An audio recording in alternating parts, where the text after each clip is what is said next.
Pag-escort ng PCG at BFAR sa mga mangingisdang Pinoy, inihirit. Daritong news scoop ni Ian Artegona.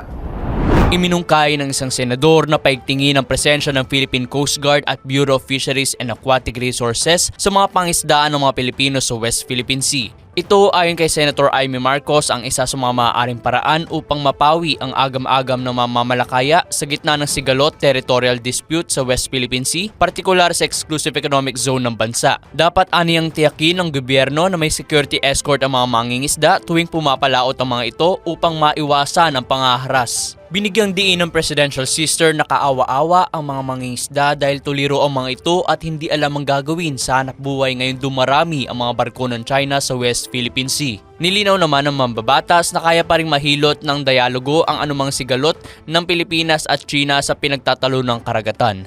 At yan ang News Scoop. Ako si Ian Artegona, nagbabalita ng tama, naglilingkod ng tama.